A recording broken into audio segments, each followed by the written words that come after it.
Hello दोस्तों, मेरा नाम विपिन सिंह सेंगर है और मैं काफ़ी दिनों से सोच रहा हूँ कि कुछ डिफरेंट स्टार्ट करना चाहिए जिसमें आप लोगों को भी इंटरेस्ट आए और मुझे भी थोड़ा आपको कुछ शेयर करने में अच्छा फील हो। इसलिए मैंने डिसाइड किया है कि मैं एक लेक्चर सीरीज स्टार्ट करूँगा जो हिस्ट्री की रहेगी, जिसमें हम कुछ पढ़ेंगे नहीं, सिर्फ मैं आपको एक स्टोरी सुनाऊंगा और उसको आपको ध्यान से सुनना है और जो एग्ज़ाम के लिए भी आपको यूज़फुल रहेगा। और जब भी आपको समय मिले तो आप इसको सुन सकते हैं। ये बिल्कुल भी बोरिंग नहीं रहेगी।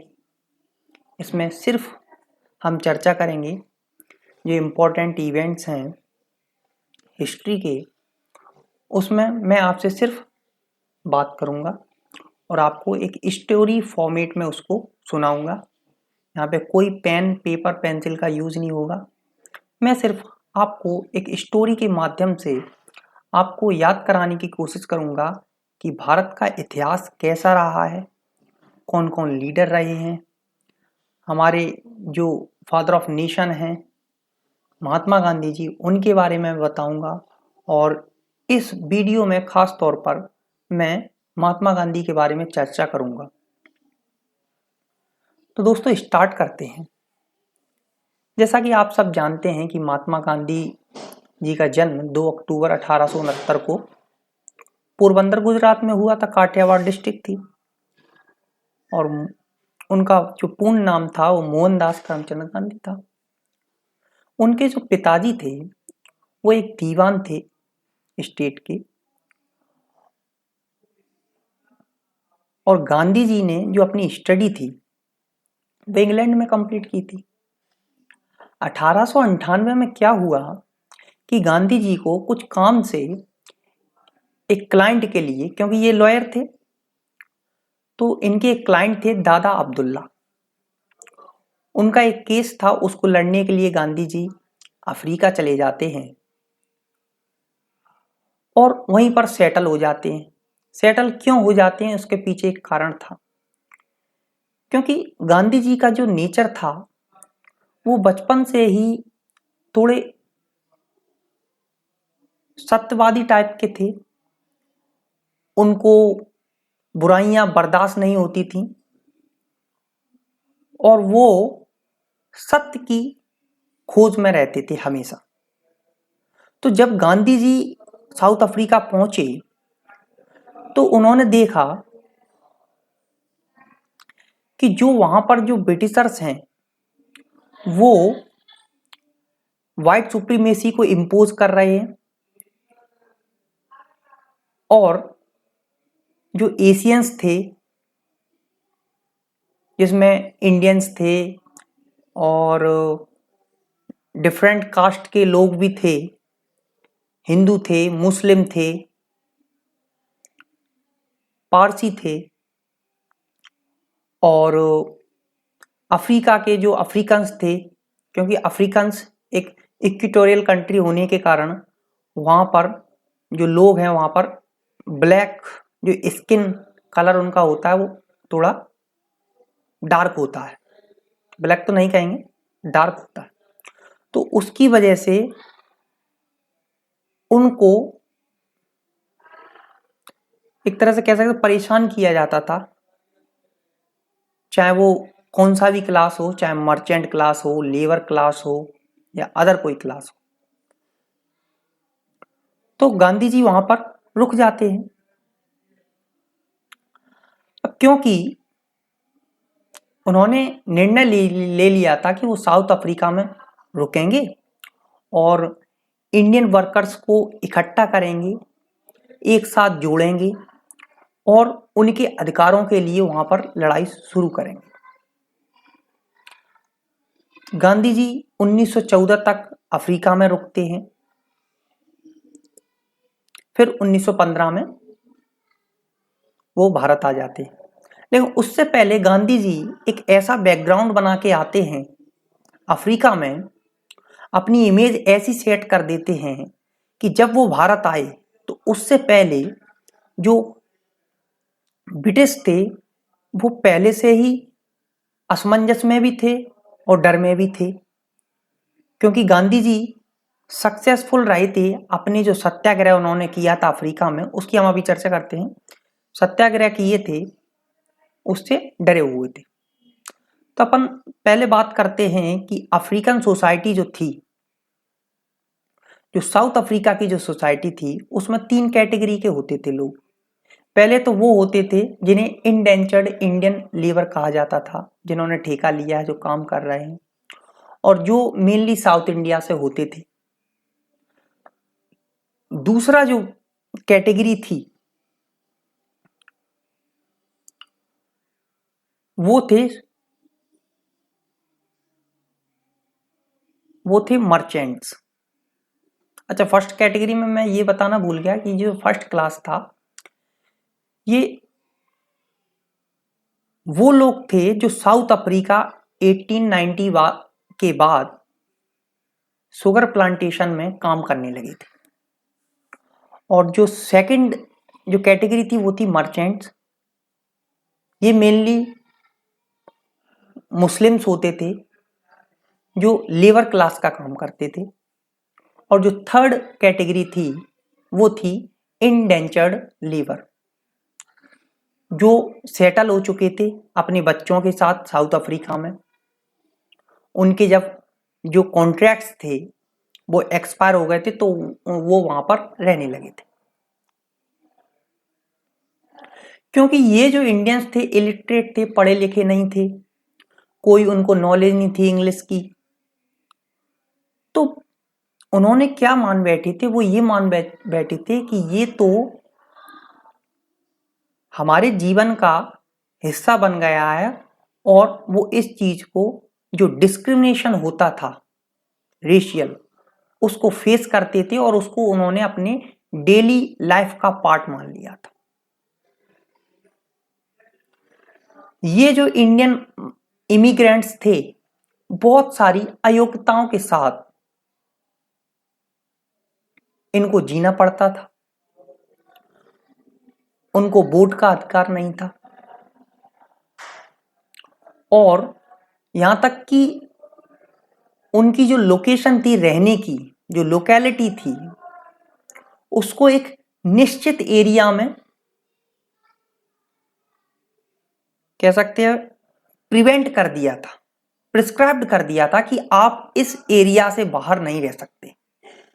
कॉलोनाइजेशन कह सकते हैं प्राइवेटली, जैसे स्लम्स एरिया आज प्रेजेंट हमारे मुंबई में देखने को मिलते हैं और अदर स्टेट्स में मिलते हैं। ऐसे ही बिल्कुल इसी सेम कंडीशन में उनको एरिया प्रिस्क्राइब कर दिया था कि आप इससे बाहर नहीं रह सकते, आपको यहीं पर रहना पड़ेगा। जो जहां पर बहुत ही गंदगी रहती थी, कंजेस्टेड एरिया होते थे, जो कुछ कॉलोनी थी उसमें एशियन अफ्रीकन जो थे वहां रह नहीं सकते थे, निकल नहीं सकते थे, 9 बजे के बाद फुटपाथ पर नहीं चल सकते थे। तो बहुत ही, कुल मिलाकर कह सकते हैं, बहुत ही दयनीय स्थिति थी। अभी हम भारत में रह रहे हैं, काफी स्वतंत्र हैं, जो भी हमारे मन में आता है उसको बोल सकते हैं, और हमें आज़ादी है, कोई हमारे पर्सनल मैटर्स में इंटरफेयर नहीं करता है। वहां पर भी कुछ ऐसा ही हुआ, क्योंकि जब भी कभी रिलीजन की बात आती है, पर्सनल मैटर्स की बात आती है, पर्सनल इंटरफेरेंस होता है लाइफ में, तो लोगों को जो गुस्सा होता है और जो मूवमेंट में पार्टिसिपेशन होता है, लोग बाग बहुत जल्दी करते हैं। बेरोजगारी को इतना चिंतित नहीं होंगे, लेकिन अगर कोई रिलीजन की बात करे, डिस्क्रिमिनेशन करे, ऊंच नीच करे, तो वो उनको बात ये लग जाती। अब इसमें हम चर्चा करेंगे गांधी जी ने 1894 से 1906 तक एक मॉडरेट रहे हैं। उन्होंने कोई भी स्ट्रिक्ट कदम नहीं उठाए, और जो मेथड था उनके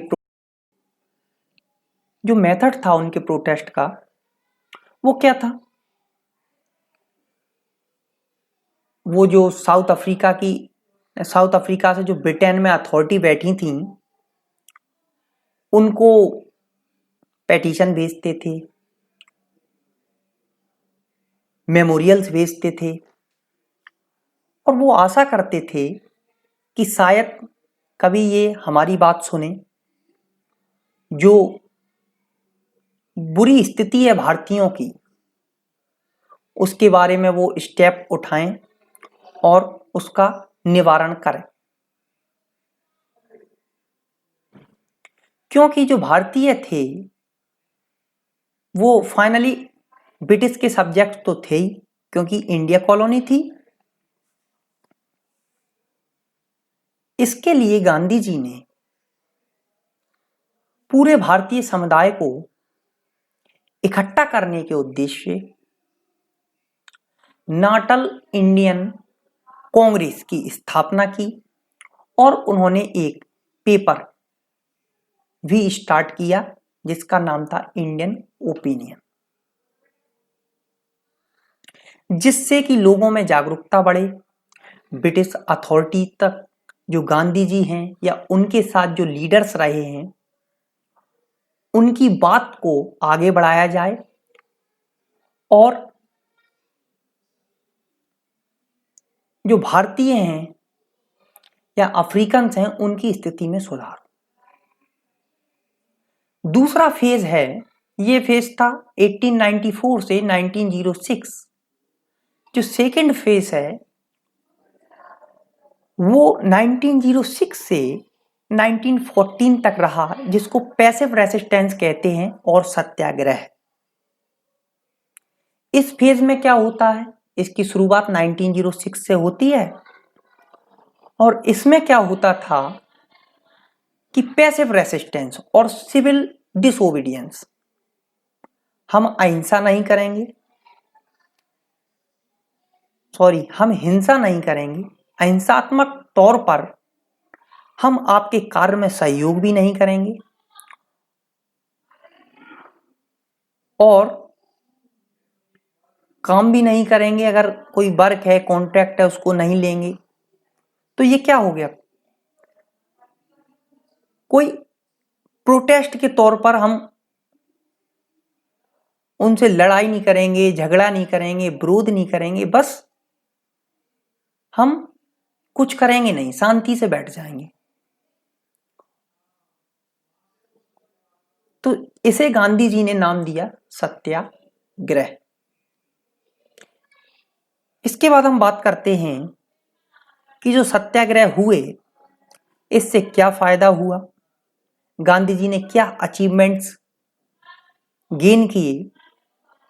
तो पहला जो अचीवमेंट था गांधी जी का वो सत्याग्रह था किसके खिलाफ, रजिस्ट्रेशन सर्टिफिकेट्स 1906, यहां से शुरुआत की दोस्तों।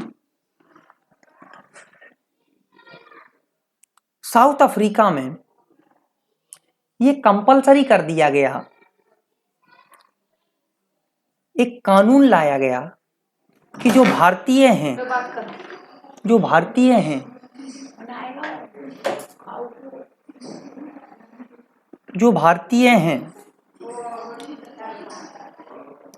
वो एक हमेशा सर्टिफिकेट लेके चलेंगे रजिस्ट्रेशन का, जिसमें उनके फिंगरप्रिंट्स होंगे। तो जो भारतीय थे गांधी जी की लीडरशिप में के अंडर उन्होंने डिसाइड किया इस डिस्क्रिमिनेटरी मेजर को हम बिल्कुल सपोर्ट नहीं करेंगे और गांधी जी ने एक पैसिव रेसिस्टेंस एसोसिएशन स्टार्ट किया और जो लॉस थे उन्होंने मानने से इनकार कर दिया।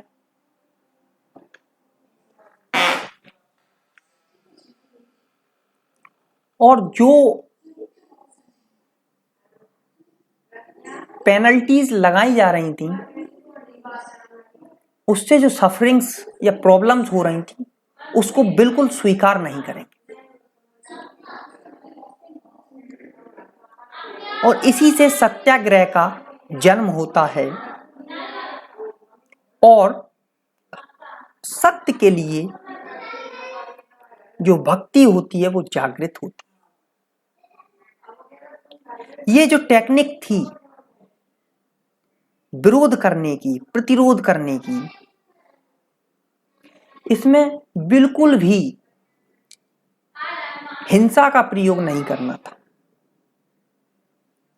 गांधी जी को जेल हो जाती है और उनके साथ और साथियों को भी जेल हो जाती है, जिन्होंने अपनी आप को इस रजिस्ट्रेशन सर्टिफिकेट में रजिस्टर कराने से मना कर दिया। बाद में जो अथॉरिटीज थी,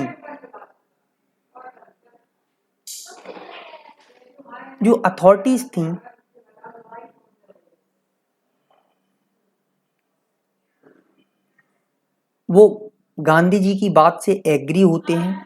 जो इंडियन लीडरशिप थी गांधी के अंतर्गत,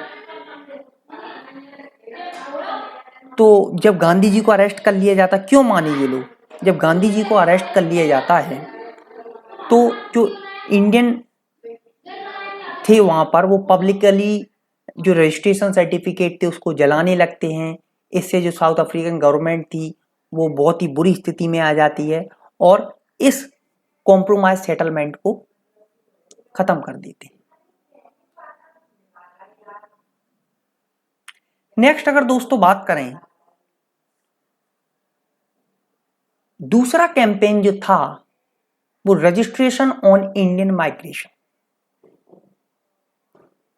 इसमें क्या होता है कि जो पहले कैंपेन था वो काफी बड़ा हो चुका था और उसमें उसके बाद ये दूसरा लेजिस्लेशन आया था कि जो इंडियन माइग्रेशन है उसका रेस्ट्रिक्शन उस पे लगाना है कि इंडियंस एक प्रोविंस से दूसरे प्रोविंस में ना जा सकें। तो इंडियंस ने इसका विरोध किया और लॉ को भी तोड़ा। एक प्रोविंस से दूसरे प्रोविंस में गए और इस लॉ को या लाइसेंस को प्रोड्यूस करने से उन्होंने रिफ्यूज कर दिया और बहुत सारे भारतीयों को जेल हो जाती है इसमें दोस्तों। नेक्स्ट अगर बात करें दोस्तों, तो जो थर्ड कैंपेन था वो पोल टैक्स और इनवैलिडेशन ऑफ इंडियन मैरिज, ये जो एक्ट पारित हुआ था इसके अगेंस्ट था। पोल टैक्स क्या था दोस्तों? जो एक्स इंडेंचर्ड इंडियंस थे उन पर 3 पाउंड का टैक्स लगा दिया अफ्रीकन गवर्नमेंट ने, मेनली जो ब्रिटिश थे। और जो पोल टैक्स था तो इससे काफी इसका विरोध हुआ क्योंकि 3 पाउंड उस समय पे काफी ज्यादा हाई था और जो पुअर इंडेंचर्ड थे, इंडेंचर्ड मींस एक्स इंडेंचर्ड, जिनका कॉन्ट्रैक्ट के काम करने के उद्देश्य से आए थे, काम खत्म हो गया है, अब वो रहते थे लेकिन उन पर टैक्स लगा रही थी गवर्नमेंट, तो ये गलत था क्योंकि जो उनकी अर्निंग थी वो less than 10 ceilings a month, मतलब महीने में 10 सीलिंग्स जो थी वो उस समय पे करेंसी थी वो मिलती थी। इससे काफी विरोध हुआ। फिर इसके बाद सुप्रीम कोर्ट ने एक ऑर्डर निकाला कि जो भी मैरिज हुई है भारतीयों की जो कि क्रिश्चियन रिचुअल्स और राइट्स के अकॉर्डिंग नहीं हुई हैं, उनको इनवैलिडेट किया जाएगा। अब ये तो डायरेक्ट रिलीजन पर इंपैक्ट था, ये अटैक था रिलीजन पर। और पर्सनली अगर बात करें तो ये इंडियन वुमेन्स के लिए एक आपत्तिजनक, अपमानजनक और गरिमा को भंग करने वाला निर्णय या कानून सुप्रीम कोर्ट के ऑर्डर से अफ्रीकन गवर्नमेंट ने लागू करने के लिए ये किया था। इसका काफी विरोध हुआ दोस्तों, क्योंकि इसमें हिंदू भी थे, मुस्लिम्स भी थे, पारसी भी थे। और इसमें एक चीज और है कि इसमें वो मैरिजेस जो क्रिश्चियन रिलीजन या राइट से नहीं हुई थी उसको इनवैलिडेट माना और जो बच्चे होते थे उनको इलेजिटिमेट, बहुत ही गलत था। तो इसके विरोध में महिलाओं ने भी पार्टिसिपेट किया। फोर्थ नंबर की अगर बात करें दोस्तों तो ये था ट्रांसवाल इमिग्रेशन एक्ट। ट्रांसवाल एक प्रोविंस थी जहां पर जाने से मना कर दिया था कि आप वहां पर नहीं जा सकते। तो इंडियंस थे, उनने प्रोटेस्ट किया और वो इलीगली माइग्रेट हुए नाटल से ट्रांसवाल। गवर्नमेंट्स ने इंडियंस को पकड़ लिया। जो माइंस में काम करते थे, प्लांटेशन वर्कर्स थे, उन्होंने स्ट्राइक कर दी। और भारत में भी गोखले जी ने सारे देश को इकट्ठा करके या करने की कोशिश की भारतीयों के सपोर्ट में, जो कुछ भी साउथ अफ्रीका में हो रहा था उसके खिलाफ। यहां तक कि जो वायसराय थे उस समय लॉर्ड हार्डिंग, उन्होंने भी इस जो ये दमन हो रहा था भारतीयों का, इसका उन्होंने विरोध किया और इसकी निंदा की और उन्होंने एक इम्पार्शियल इंक्वायरी की मांग रखी। अब क्या होना था दोस्तों, यहां पर कॉम्प्रोमाइज हुआ। कुछ समय बाद नेगोशिएशन स्टार्ट हुए। Gandhi ji, Lord Hardinge, CF Andrews, General Smuts, ये सारे लोग थे। तो एक एग्रीमेंट हुआ जिसमें जो अफ्रीकन गवर्नमेंट थी उसने मेजर डिमांड्स मान ली इंडियंस की, जिसमें पोल टैक्स, रजिस्ट्रेशन सर्टिफिकेट, जो मैरिज थी उनको बिल्कुल सॉल्यूशन हुआ और इसको निगलेक्ट कर दिया गया और एंड कर दिया गया। और जो इंडियन राइट्स थे या फिर इंडियन इमिग्रेशन था, उसको भी सिंथेटिक सहानुभूति तरीके से उसको सॉल्व करने का आश्वासन दिया गया। ये थी लेक्चर सीरीज दोस्तों साउथ अफ्रीका में, जो गांधी जी ने भी मेजर इवेंट्स या पार्टिसिपेट किया है उसमें, उसके बारे में मैंने बताया। नेक्स्ट जो हमारा डिस्कशन होगा वो होगा या स्टोरी होगी वो होगी हमारी गांधी जी का भारत में आगमन और गांधी जी ने कौन कौन से सत्याग्रह किए हैं उसके बारे में हम चर्चा करेंगे। तब तक के लिए नमस्कार। Thank you very much friends.